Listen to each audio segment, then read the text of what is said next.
listening to the Confidence Alchemist radio show with your host, the Confidence Alchemist himself, Keith Blakemore Noble. To find out more, visit theconfidencealchemist.com. But not before you've listened to this episode of the Confidence Alchemist radio show.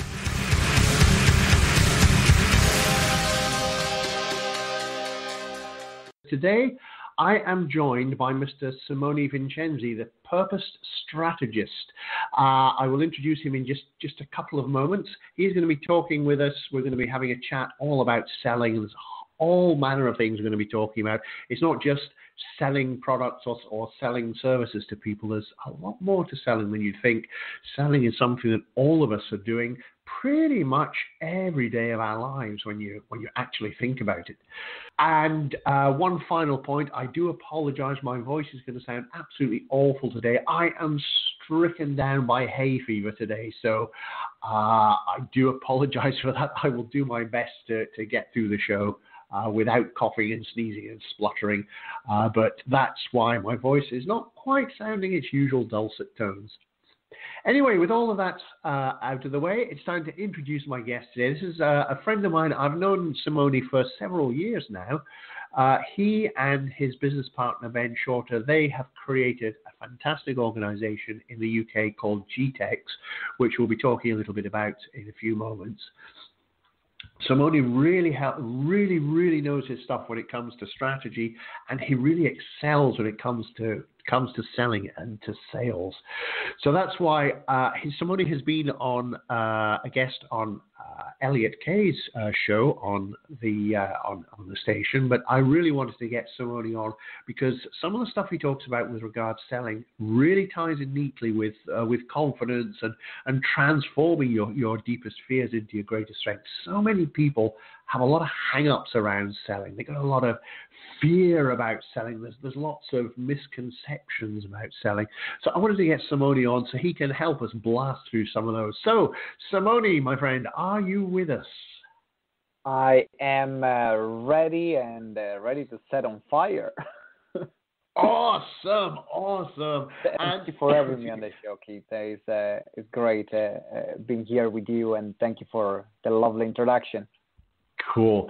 So let's get down to business. We've only got 54 minutes. I know that you can talk about this for a long time because you have got a lot of insights into this.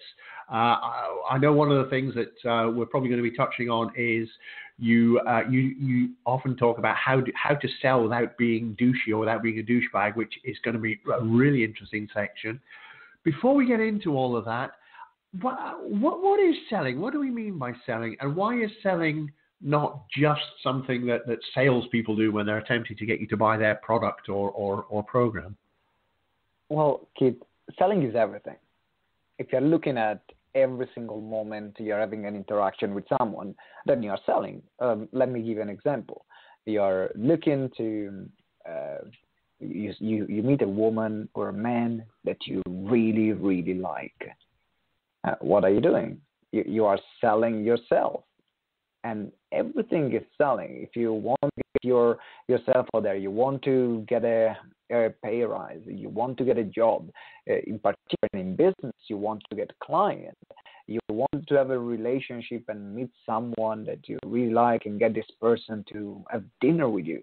Everything is selling, and that's why it's crucial because we'll find that I'm sure that you know that there are a lot of people out there that they are incredibly talented. They have all the qualifications that are existing on this planet, but then they're not able to sell themselves. And because they're not able to sell themselves, then no one really knows about how good they are because they don't even get to know how good they are. Is it making sense? Absolutely makes sense. So I guess the person who gets passed over for a promotion time after time, even though they know they are so much better qualified for the new role, is so much better than the people who are getting promotion. Again, I guess it's because they're not selling themselves. Is that right? Exactly. Because before someone seeing you in action, they must believe you and as a person. This is the first interaction that I have. And if you're able to sell yourself, and in particular as a coach or a speaker, as a consultant, sell your product and services, and your credibility that you are the right person to work with, that you are the person that is really able to help them having that breakthrough, whether it's on their business, whether it's in their life, whether it's in their health, whether it's in their relationship, doesn't, depending on what niche you are in, that they first will never feel of who you are, and from the moment you start talking to them, if you're not able to sell yourself in an effective way, they are going to say, well, let me talk to someone else. And we don't want that to happen, right, Keith? Absolutely not. Absolutely not. And yet, even getting somebody to appear on your radio show is still selling. Simone and I have known each other for several years now. We're good friends. I think we can say we're good friends, can't we, Simone? We are very good friends, and really nurture our friendship. I mean, I'm gutted that you're not going to be able to come to the wedding. Yes, I'm really sorry about that. I know you're going to be there in spirit. I certainly am. But even Simone and I, we're good friends. Whenever we're in the same location, we always meet up. But even so, I still had to sell Simone on the benefits of coming on this show. As you say, everything we do is sales. And we were persistent as well, which is another quality of a great salesperson. I remember years ago when somebody was talking to us about sales in a training class I was in, and we were still couldn't get this, that everybody is selling. And they said, just, okay, suppose as a group of you decide you're going out to the cinema, you want to see one film, somebody else wants to see another film, but there's a third person gets the vote. You're selling the film that you want to see. If you want the three of you to go and see your film, you still have to sell it. Selling is literally everywhere. As you said, selling is everything. And it's natural. And it's really interesting how some people are great at selling other people's product or other people's services, but they're not great at selling themselves. And this is really always fascinated me, because I remember, and I don't say this to be arrogant or cocky, for me, selling myself has never been an issue, because it has been always natural. I don't know why. And I've seen so many people that are going out there and they really express themselves in a way that it doesn't make them sound credible. It doesn't make them sound believable. And I remember that I got this from a very young age, because I remember at 14 years old, I started working, and I started working as a waiter. That was my first job. And I remember the most important thing, this is the first thing that my mentor told me while we were in the restaurant, the first restaurant, was if you are able to sell yourself, if you're able to sell more than other waiters that are working here, you will be the best one, and you will get more tips, and the owner will give you a pay rise. This was the first thing. So in my mind, I wanted a pay rise. I didn't care about anything else. I was 14. I just wanted, instead of being paid £5 an hour, I wanted to get paid £6 an hour. That's what, right? And I remember that I became so able to sell myself at such a young age that at the age of 19, they gave me an entire Michelin star restaurant to manage it, and became the youngest Michelin star restaurant manager in Europe. And wow, that was crazy, right? But 19-year-old managing my Michelin star restaurant, earning £3,000 to £4,000 every single month at that age. I was living the dream, right? Yeah. And that was very powerful. And how I got there was being able to sell myself. And that skill allowed me to start my business. But there was a problem. And that was my struggle, that when I was selling, I was in a restaurant, I was selling a pizza, or I was selling a piece of meat or some vegetables. I was selling something that was different from me. But the issue started when I started selling my coaching. Yeah. Because suddenly it was related to my ability to get results for people. It wasn't a product that someone else was cooking, but it was me at stake. It was my reputation. It was my credibility. It was my time. And I remember that I was so good at selling before and selling myself. I became rubbish suddenly at selling myself. And I couldn't express the value of my coaching. I couldn't express what I could do for people. And I started becoming this robot, and I was very uncomfortable in mentioning any price. And I was really questioning, why is that? Why is that? Interesting. And as you saying that, I'm sure our listener will be feeling the same. I can really resonate with that. I mean, I've worked in the past in a well-known fast food chain, shall we say? Other fast food chains are available. I've worked in one, and it's easy on the till. Somebody comes out, they want to order a large burger, or they want to order a meal, and immediately you say to them, "Is that a large meal?" So you're already upselling, and they go, "Go on then." And even if you see them sort of going, "Do I want a large medium?" We go, go on, have a large meal. It's Thursday after all. They go, yeah, go on then.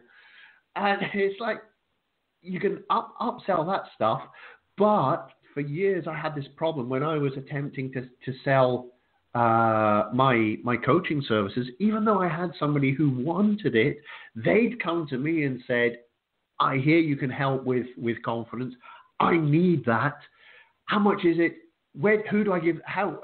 Who do I make the check out to? Let's get started." I still had this stuff about, can I sell my coaching to this? I mean, this is a person who's basically saying to me, "I'll give you a blank check. When do I start?" And I still couldn't. What's going on? So why do we have that? Why do we have that, do you think?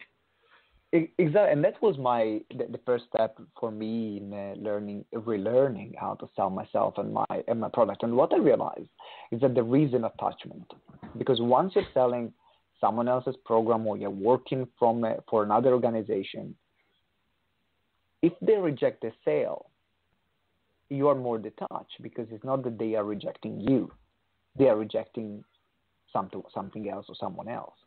But when it's coming from coaching, and all the time, if you think about a coach that maybe have invested tens of thousands, or in my case, hundreds of thousands of pounds in their personal education, tens of thousands of hours in mastering their craft, suddenly that yes or the no is attached to all this hard work that I've put in.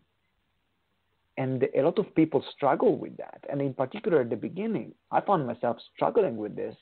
And because I was thinking, well, if they say no, then it means that I'm not good enough, or that I might not be able to help them. And so that was creating so much resistance and so much hard feelings inside myself, this like feeling this twist in my stomach while I was selling.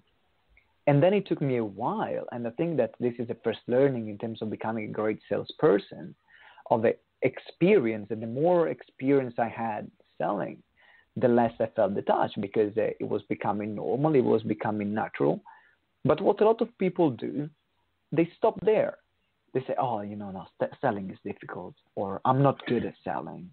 And then they do 3 or 4 consultations, they feel crap about it, and then they stop. But I remember when I sold my first program and my first session here, I think it was £30 an hour.